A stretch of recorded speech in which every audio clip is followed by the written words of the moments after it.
for Web TV. It is time for the wash-up. Adam, we have a special guest joining us for Division 2 this week, so we'll spend this segment focusing on Strathmore Community Bank Premier Division and Essendon Ford Division 1. As the scores and ladders roll across your screen, in brief, your winners in Premier Division this week were Airport West by 49 against the Northern Saints, Aberfeldy by 49 against the previously unbeaten Keilor, Greenvale by just 3 points against the Essendon Duda Stars, Pascoe Vale in an upset by 5 points against Maribyrnong Park, and don't forget match breakdown. We will go through in detail Avondale Heights beating Strathmore by 14 points. But Adam, where would you like to start as we break down Premier Division this week? Keilor, I gave you a big rap last week's show, and unfortunately you boys let me down. But that's okay. Aberfeldy's a very good football club. 49 points perhaps was a bit of a surprise. I saw some quotes from Mick McGuane in one of the local papers this week, and it might have been a little bit closer than that, surely. And I think in the last quarter, Abers, they kicked clear, or maybe the 12 goals to 2 after half-time. Yep. So Keilor in front at the long break, and that didn't come as a surprise to anyone. But I got to say, I am a little bit surprised. No Micah James in that Keilor forward line, but they struggled to kick a match-winning score, and Aberfeldy did not. Lance Oswald and Kyle Reimers, obviously in great form at the moment. Good to see that Kyle Reimers has responded to being dropped to the twos, but this Aberfeldy team, a free-scoring side, and it seems as though the kick up the backside that was the Anzac Day defeat by Avondale Heights is now having the desired result in terms of the consistency of effort that they apply across the four quarters. It certainly is, and despite how well Keilor was going earlier in the season, it was the kind of game that Aberfeldy had to win to really assert themselves as really being up there with Avondale Heights. Obviously, Anzac Day did not do them many favours at all, but certainly they go back into second in premiership favouritism as they are on the ladder. Now, let's talk about a couple of the seesaw games. It was a windy day where wind did have an effect on some of the scoring patterns, but I don't think too many people saw Essendon Duda Stars coming back to scare Greenvale and go down by just the 3 points, while Maribyrnong Park was 6 goals up at three-quarter time. Maybe it was 5 goals up. Either way, they had an arm's length, if not a match-winning lead, only to be overrun by Pascoe Vale in the final quarter, and both games went down to the wire, decided by less than a goal. Adam, which one was the biggest surprise? Because after seeing Maribyrnong Park firsthand last week, Caleb Veering wasn't there, but most of their VFL talent was, and I have to say it's a major shock, and once again, I underestimate Paco, and Paco comes out and proves me wrong. So Panthers, well played. We saw firsthand, Taya, we saw Paco do it to Essendon Duda Stars a couple of weeks back. They mounted a pretty good comeback to win that game, and it's good to see that they got up in another close one against Marby. But for mine, the surprise really was Greenvale. The Jungle Drums are beating down there at Section Road at the moment, and a game they're expected to win, and in the past expected to win comfortably, but only the 3 points in this one. I suppose you'll take the 4 points at this point of the season. They can take, they need to take as many wins as possible. They'll be happy to walk away with the 4 points, but obviously there's still a lot of work to do for Adam McPhee and his men. And this weekend, we were speaking last week about whether or not the door to the top 4 was closed. Well, Strathmore are currently nearest to the door. They've got their hand on the door, and Airport West are pushing back in the other direction because there's quite a percentage gap between these two teams. Airport West would have to win by something in the region of 17 or 18 goals in order to leapfrog Strathmore head-to-head. But, Adam, if they do win, they can draw level on win-loss count. And 2 weeks ago, when there was that 2-game gap, we didn't think that they might be able to draw back that quickly. So this really is the definition of an 8-point game, and you throw in the percentage as well.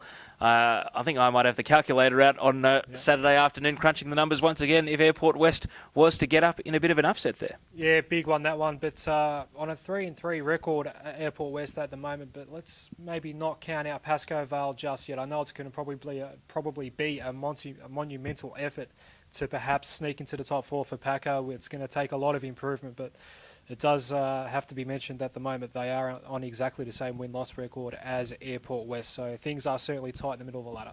We'll get to the relegation discussion in rapid fire. For now, it is time to move on to Essendon Ford Division 1.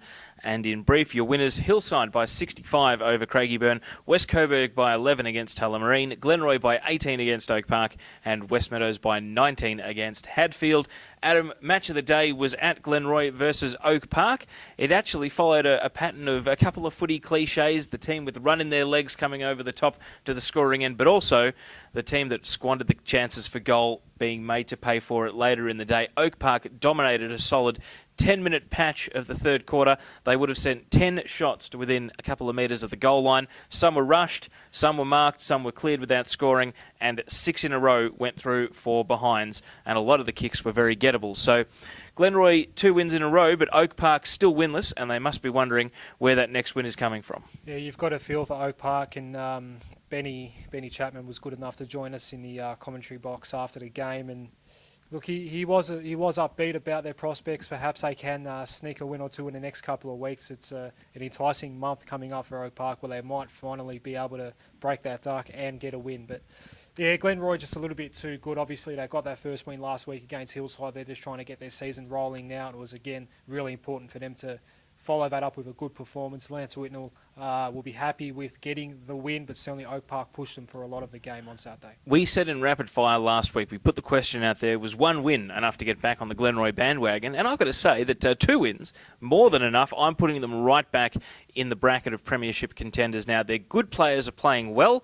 Their youngsters coming into the team, like Josh Tremberth, are playing well. And I think that even though they're still behind the win-loss count, they've done enough to convince me in the last 2 weeks that they've got over some of those issues to do with the slow start or the lack of a pre-season, and it means that now they are right back in the mix to win the flag in Division 1 this year. I'd like to see a little bit more from Glenroy before I'm going to put them in that bracket. You've still got West Coburg, Tullamarine, and I'm still a big fan of Taylor's Lakes as well. You can't discount Hillside, so I know they've knocked off Hillside, but if Glenroy can get a win against one of those 3, West Coburg, Tullamarine, Taylor's Lakes, perhaps even West Meadows, then I might be feeling a bit more bullish about them. Just need to see a bit more from Glenroy, get a few more wins, and then they might just be back in at Teo, but for mine, they're coming from too far back at the moment. You say you're a fan of Taylor's Lakes. They probably didn't lose too many fans with the way they played at the weekend, but they were overrun in the final quarter by West Coburg. The Burgers do it again. They did it to Tullamarine to win by a point. They do it to Taylor's Lakes here with 5 goals in the last quarter to win by 11 points. Does this say more about West Coburg, or does it perhaps say a bit about Taylor's Lakes, that maybe they are right there in the top bracket of contenders, or does it perhaps say that West Coburg just have the measure of teams and perhaps they've just been cutting it a bit fine to make their move and get over the line for the 4 points? I highly doubt Steve Burns will be walking away happy with the loss, but to push West Coburg to only a couple of kicks in that one, it is an okay result for Taylor's Lakes. It's a long season. They're outside the 4 at the moment, but there's every opportunity they can sneak back in, especially with how open Division 1 is. I really do feel both clubs can walk away relatively happy with that performance. Obviously, getting the 4 points was a priority for West Coburg. They got that, they ticked that box off. Taylor's Lakes would have loved to get the win, but certainly you're right, Taylor, they did gain a few more admirers, and they are going to push a lot of those teams in the top echelon late in the season.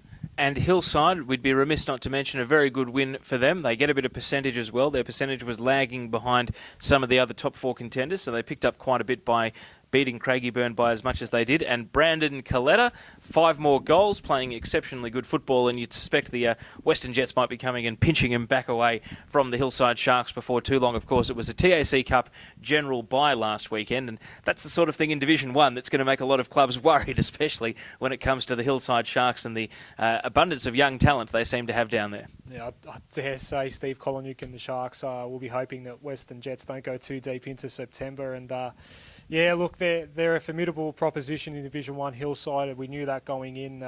There was a few question marks, obviously, over what happened pre-season, whether they would be able to match the feats of last year. I think they have. They might have even gone a little bit beyond that as well. We did speak to Jarrett Catania on the radio show last week, Teo, and he did have to admit that they were a little bit surprised perhaps by just how well they're going. They may have had to reassess exactly what they want to achieve this year. Certainly a very convincing win against Craigieburn, who are slowly rising. It's a very slow rise at the moment, Teo, but they are getting better and they're trying to become more competitive in Division 1. So a very good win for Hillside, and they're right there, thereabouts at the moment. And hopefully they can push on and perhaps just get into the top 4 and just really worry a couple of sides come September. You're watching EDFL Web TV, brought to you by the Sporting Globe, 690 Man Alexander Road in Moonee Ponds. For the Division 2 wash-up and our interview with the Roxburgh Park Vice-Captain Jamie Grant, click the links appearing on your screen now.